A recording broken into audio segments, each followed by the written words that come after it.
Hello बच्चों, DElEd second semester के online class में आपका स्वागत है।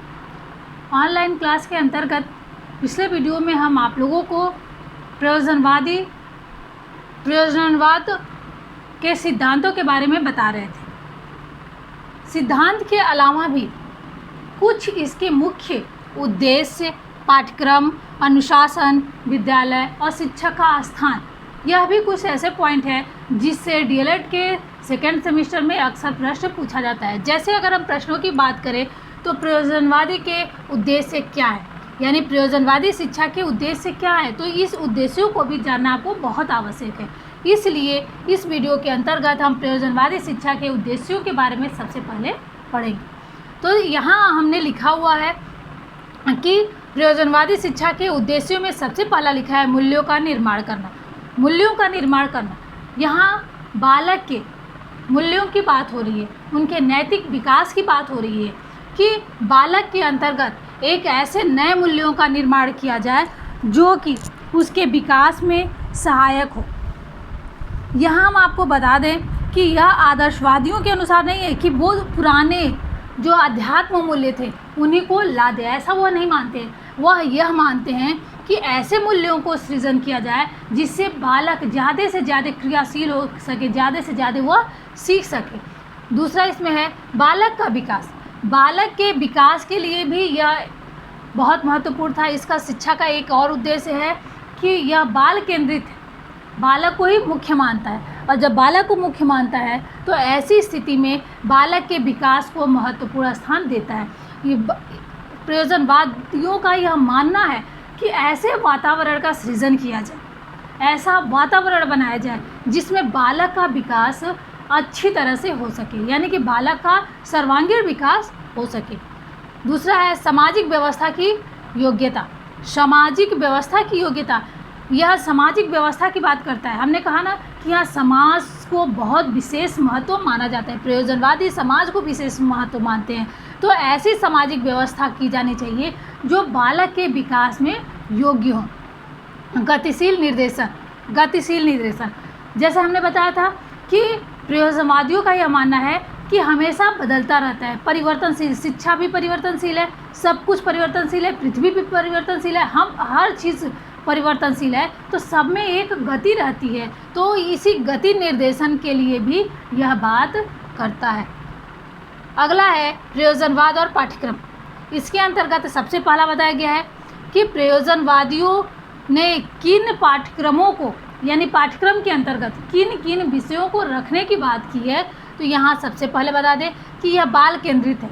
यहाँ भी पहले भी बताया है, इसमें भी बताया, इसमें भी बता रहे हैं कि प्रयोजनवादी बाल केंद्रित शिक्षा की बात करते हैं। तो इसलिए पाठ्यक्रम के अंतर्गत उन विषयों को रखना चाहते हैं जिससे बालक का रचनात्मक विकास हो सके, कलात्मक विकास हो सके, बालक अन्वेषण कर सके, बालक के अंदर रुचि पैदा हो सके। तो यह क्या है, बाल केंद्रित के ऊपर है कि बालक के ऊपर ही सब कुछ केंद्रित है। तो इस तरह से शिक्षा की व्यवस्था करना चाहिए कि बालक हर क्रिया को करने में सफल हो। उपयोगिता, यहाँ विषय के बारे में बताया जाता है। उपयोगिता माने विषय की क्या उपयोगिता है, तो हम आपको बता दें कि उन्हीं विषयों को पाठ्यक्रम में रखने की बात करता है जिसका बालक के जीवन में उपयोगी हो, यानी वह विषय जो बालक के जीवन में उपयोगी होता है उसी को ही इसमें रखने की बात करता है। जैसे गणित, भूगोल, भाषा, इतिहास, इन सब विषयों का इसमें समावेश किया जाता है। तीसरा है क्रियाशीलता। क्रियाशीलता के अंतर्गत यहाँ प्रयोजनवाद के बारे में ही बताया गया कि इसका अर्थ ही क्रिया होता है। तो यहाँ क्रियाशीलता की बात करता है कि हमको ऐसा पाठ्यक्रम का निर्माण करना है जिसमें बालक क्रियाशील रहे, हमेशा कोई ना कोई प्रोजेक्ट करता रहे, कोई कार्य करता रहे, जिससे उसको नए नए रचनात्मक कार्यों को करने का तरीका प्राप्त हो। सहानुबंधिता, हर विषय का एक दूसरे विषय से कोई ना कोई अंतर संबंध होना आवश्यक है। उसने माना है, यानी प्रयोजनवादियों का यह मानना है कि पाठ्यक्रम के अंतर्गत उन्हीं विषयों को रखा जाएगा जो एक दूसरे से संबंधित होगा। अब प्रयोजनवादी एवं अनुशासन के बारे में बात कीजिए। तो सबसे पहले बता दें कि प्रयोजनवादी सामाजिक अनुशासन पे ज़्यादा बल देते हैं, क्योंकि यह सामाजिक है। समाज के अंतर्गत ही रह के बालक सब कुछ सीख सकता है। वह सहयोग, प्रेम, दया भाव, अपने आप को रखना, समाज के अंतर्गत समाज के अनुरूप अपने आप को ढालना, यह सब कुछ इसी के अंतर्गत सीखता है, यानी कि किसके, समाज के अंतर्गत। तो इसलिए सामाजिक अनुशासन यानी जो हमारे समाज से जो अनुशासन हमको प्राप्त होता है, जो हमको सिखाया जाता है, जो हमारे अनुभव के आधार पर आधारित होता है, उसी अनुशासन की बात करता है। इसी में मुक्तात्म अनुशासन की भी बात करता है, यानी कि स्वतंत्र हो, वह अपने तरफ से खुद आत्म अनुशासन कर सके। प्रयोजनवादी और विद्यालय, विद्यालय के मामले में भी यह कहा जाता है कि विद्यालय एक लघु सामाजिक संस्था है। उसके अंतर्गत यानी कि विद्यालय के अंतर्गत बालक बहुत सी गतिविधियां सीखता है, उसका सृजन होता है, उनको नए नए विचारों का वह सृजन करता है और साथ में वो उसका नैतिक विकास भी होता है। तो ऐसा विद्यालय बना जाना चाहिए कि विद्यालय का निर्माण इस प्रकार से किया जाना चाहिए कि बालक उसमें आराम से सामाजिकता को सीख सके।